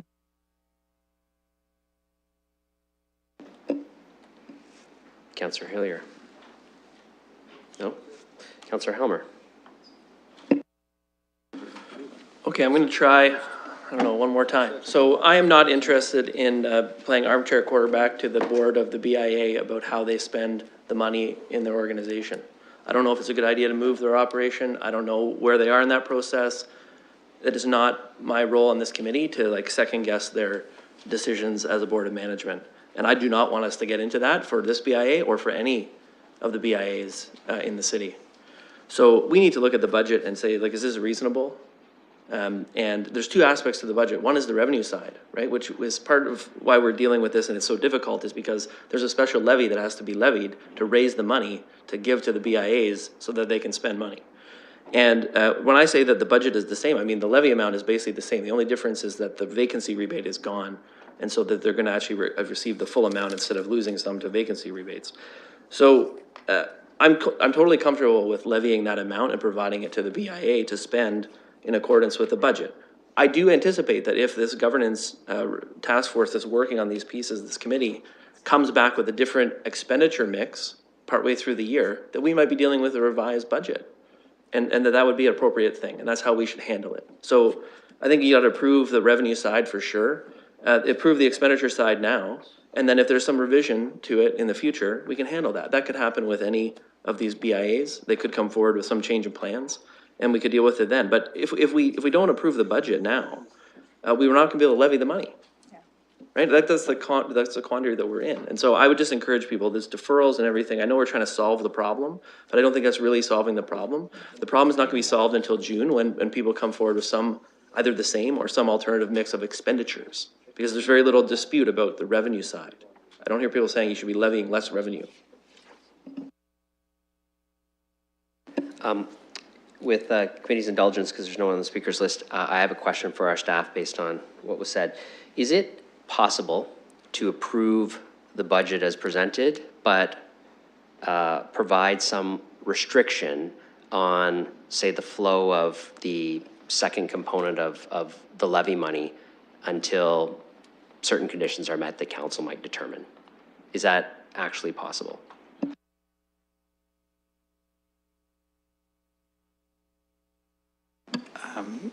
Mr. Chairman, I think the question is whether or not the condition, whether the approval can be conditional, and that is it's approved if something is done, and that something would have to be consistent with the bylaw under which they've been created, and I can't think of any applicable conditions offhand. So, I mean, I doubt that there would be an issue between the BIA and the city, even over that. And I'm trying to be careful here so that I don't have conflicts. And I do have Mr. Montier in case things go into areas that I can't deal with. But I'm not aware of any condition that would be applicable to this situation. So I'd have to say I don't think conditions would be appropriate.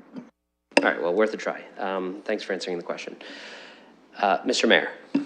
Thanks very much. I'm inclined not to support the deferral, acknowledging that what we have is we have issues around board and its makeup that I thought we dealt with in our last meeting. So as a result of that, I'm prepared to support this budget, and I hope we're going to be able to call this question fairly soon, please.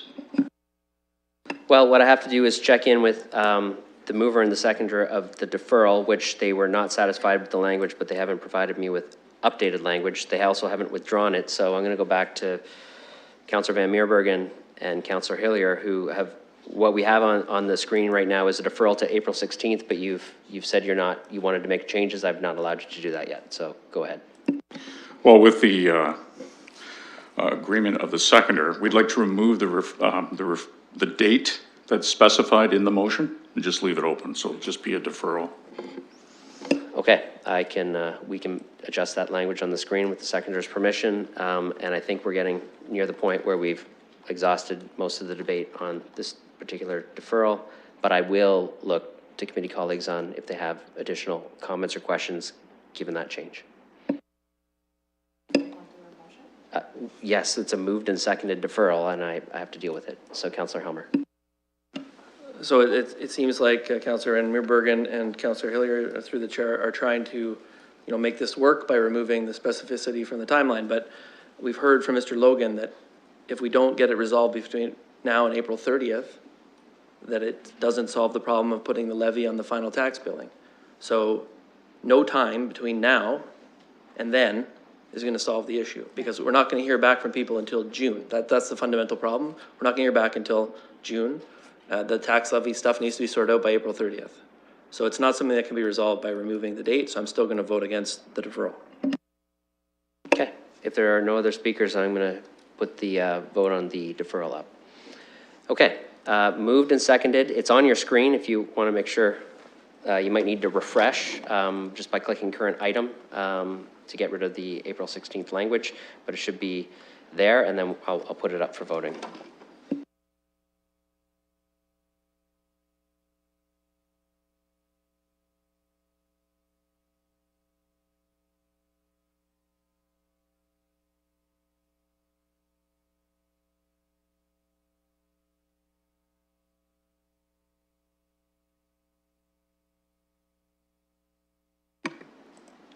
Closing the vote, that motion is defeated 2-4. Okay, so we're back to the report. Councillor Kayabanga, you're looking to move the recommendation of the report? Okay, I have a mover of the recommendation of the report, which is a series of items that's listed at the start of the report, basically includes approval of the budget and a number of other items. Is there a seconder for that? Councillor Helmer, debate and discussion on that. Well, that's what happens when you get all the debate out early. So I will open that vote for our colleagues.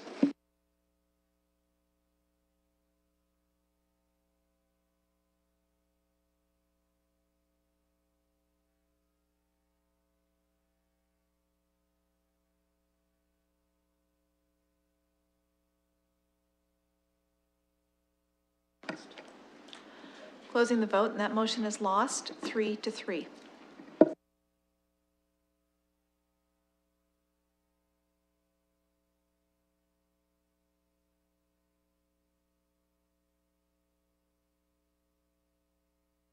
So unless someone wants to make another motion, that will go to council as not a committee not making a decision on this, and the report will land at council for consideration. No one else wants to make any other motions? Okay. Just give me a sec to figure out where we are in the agenda.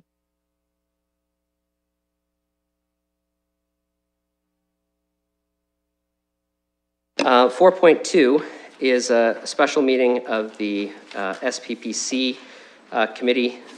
This is on page 225. I'll look for a mover and a seconder of that. Councillor Hillier?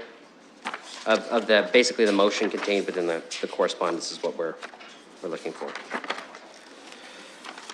So if everybody sees that on, sorry, 215, it's basically to authorize an April 8th special meeting of SPPC to be held at Spencer Hall Leadership Conference Center, and the address for the purpose of educating or training members of council. Moved by Councillor Hillier, seconded by Mayor Holder. Any debate? Okay, we'll put that up for voting.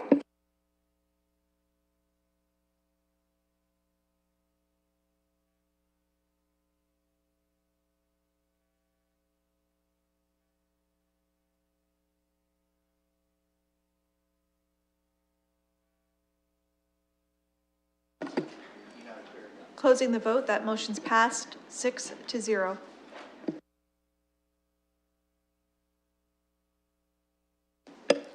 Uh, 4.3 is a request from our colleague, Councillor Hopkins, who is interested in seeking a position at the Association of Municipalities of Ontario for the chair of the Larbour German Caucus.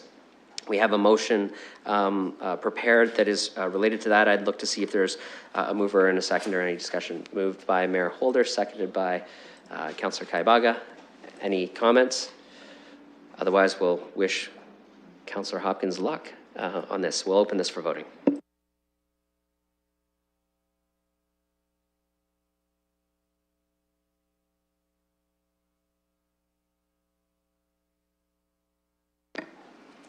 Closing the vote, that motion's passed 6-0. 4.4 is a letter from Councillor Kaibaga related to the hours of sale of liquor on weekends. I think I'll just turn it over to Councillor Kaibaga to introduce her concept and make the motion.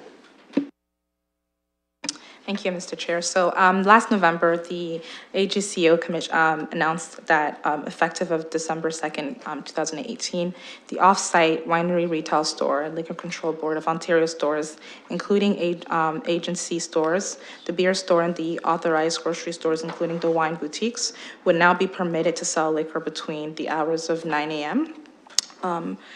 To 11 p.m. on Sundays, which are permissible hours for all the other days of the week. I am, however, asking that licensed restaurants get the same opportunity to serve alcohol on weekends at the same time of 9 a.m. instead of 11 a.m., which would be an opportunity for restaurants in terms of flexibility for both businesses, and it would be convenient for consumers as well. And it's already legal for other facilities that serve alcohol, so I'm just moving the motion so that we can make it available on weekends for restaurants. I'm sure, and I indicated to Councillor Kaibaga that I'd second so that we could have the discussion. So that is moved and seconded. Discussion.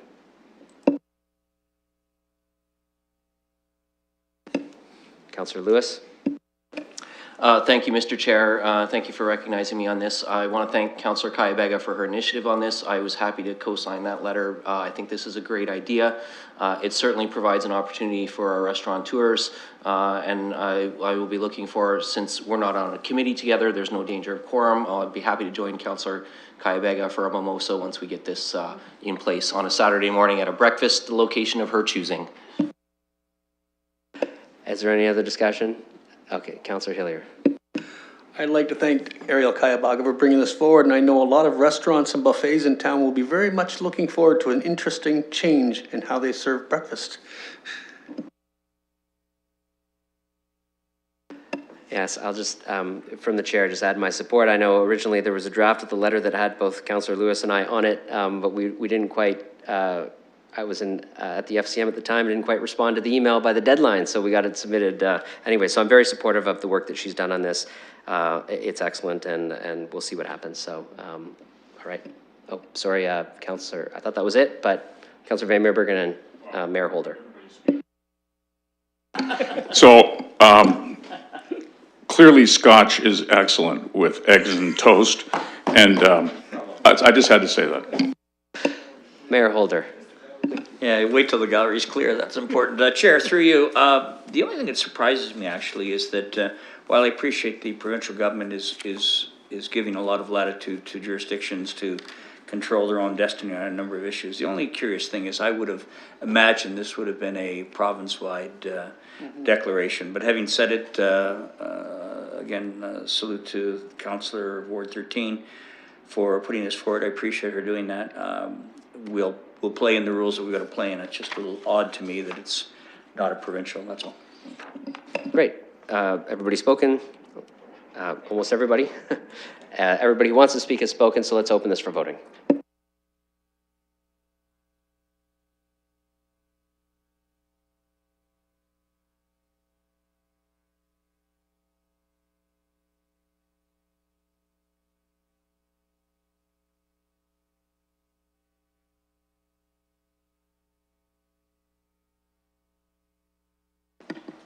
Closing the vote, the motion's passed 6-0.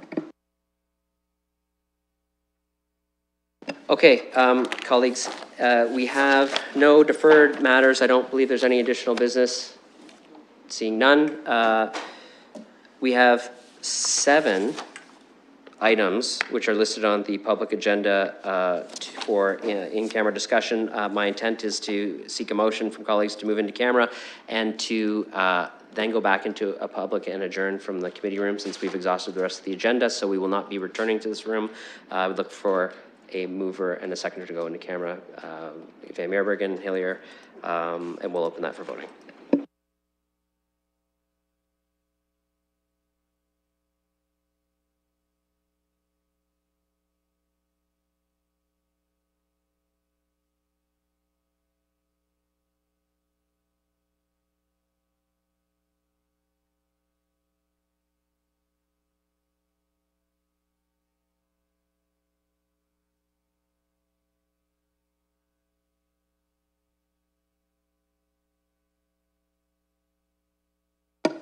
Closing the vote, the motion's passed 5-0.